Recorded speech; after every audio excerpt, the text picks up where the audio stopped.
roadside stops, culture, and everything in between.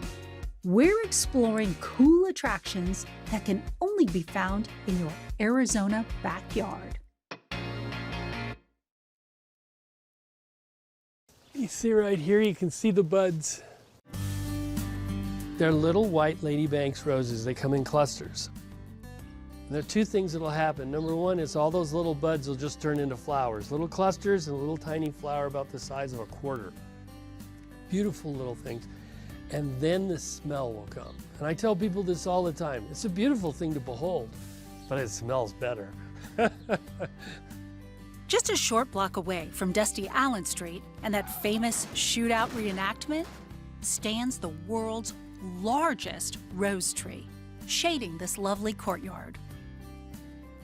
It'll be 90 degrees here in June, and you can come out under the rose tree and you can sit like we're sitting today, and it'll be 75, 80 degrees. It'll be beautiful. So it's actually a very pleasant place to spend a warm afternoon in Arizona. And those flowers, they just... Jeff DeVere owns and runs the Rose Tree Museum. A small clipping, probably like one that we sell here at the museum, came over in a trunk from Scotland in 1885 with a woman by the name of Mary Gee. Apparently she gave one of them, which is this one, to her friend Amelia Adamson, who owned the arcade boarding house. And they planted it out back behind the patio, which is where it is today, next to a woodshed. And that was, they say, 1885. Like this rose tree, Jeff's roots in Tombstone run deep. My great-grandparents bought this in 1920. And my great-grandfather put the rose tree onto the post and beam system. And it very quickly took off. Within about 10 or 15 years, they renamed the arcade boarding house to the Rose Tree Inn because they had this very large rose tree in the back. That's when Robert Ripley came out, and I was thinking it's 35. He came out and he declared it the world's largest rose tree and wrote it up, and that's how it became famous. Today, it covers between 8,000 and 9,000 square feet, but getting an exact measurement is a bit tricky. Well, it's not flat, so it's kind of a dimensional problem. If you take the square area it's covering, it's somewhere between 6,000 and 7,000 square feet. But it flows over the edges, it flows onto the roof where we have to prune it back, and it also rolls. And it's now probably some 30 feet into the air. The boarding house shut down in the 1950s, reopening later as a museum. And it's been a museum ever since 1964.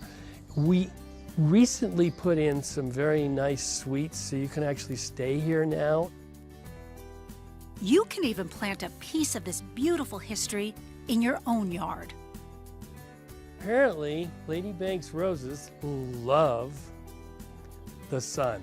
They grow all over Arizona. They're in Phoenix, they're in Tucson, this one here, and they grow quite large. You could buy a rose bush here and you could plant it in your backyard, and it could get bigger than this one. And coming from Tombstone, it's guaranteed to grow larger than life.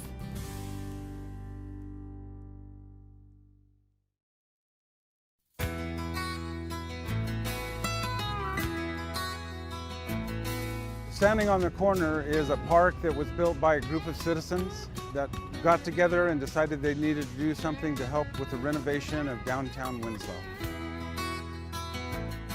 There were a couple of members that said, hey, we need to do something to increase our tourism. And the one thing that they thought about was a Standing on the Corner park.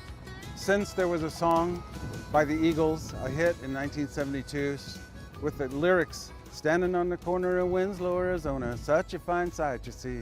There's a girl, my lord, with a flatbed Ford, slowing down to take a look at me. And so we all thought, well, let's do something. We had people send renditions in. Some had big geckos on the side of the wall and Southwest Cocopellis. But our mission was, if it was not in the song, it shouldn't be in the park. We had an idea that we'd have a mural and maybe a statue.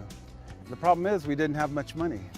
And so we started selling bricks to lay down in the park. The statue itself was put together by a sculptor, Ron Adamson. There are some people that wanted a 40s man with a fedora, and there are some people that wanted a cowboy. So we melded him as he was molding his maquette, and we came up with the statue, who we call Easy. Then we found our muralist, John Pugh, who was a trompe-l'oeil, or trick-of-the-eye muralist, and he fell in love with the project, and he came up with the concept of putting a girl in a flatbed Ford, and that's how we formed our park. After Glenn Fry passed away, he was the co-author of the song along with Jackson Browne, and so we had a statue made of him as well. People love Route 66, and coming along Route 66, they want to stop in Winslow, Arizona to be on the corner and take a picture and maybe go to one of the curio shops, stop at a restaurant, maybe stay overnight at a hotel. And it's been a wonderful boon for our town of Winslow.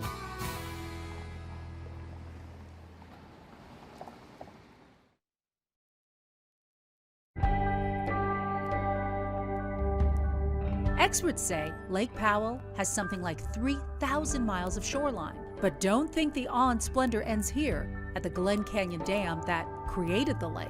This is a nice, calm, smooth water float through here. Lots of beautiful things you can see. Welcome to the other side of the dam and the rest of the Colorado River. Corey Seiler is a guide with Colorado River Discovery, a rafting tour company. And while this isn't the churning whitewater, Corey says it's not always mellow either. This canyon is constantly eroding. There's all kinds of things, rocks falling off here that are eroding this canyon away. And in fact, you know, a few times a year we've seen some pretty big rock falls down here, and they sound like a thunderous boom, like muskets going off sometimes. And I like to tell people this whole place is falling apart.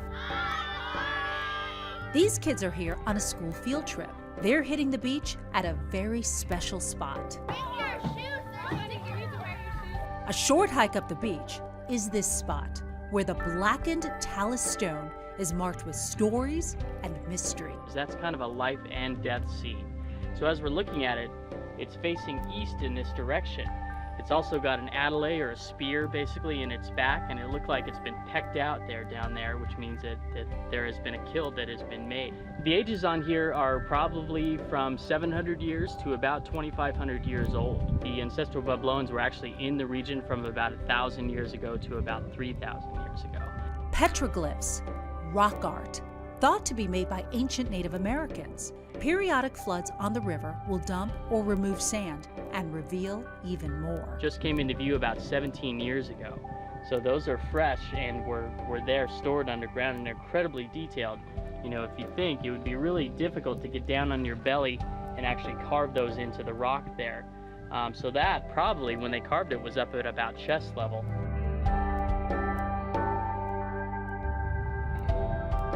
The things you will see on the upper Colorado River can change depending on the time of day, even the time of year you take this ride.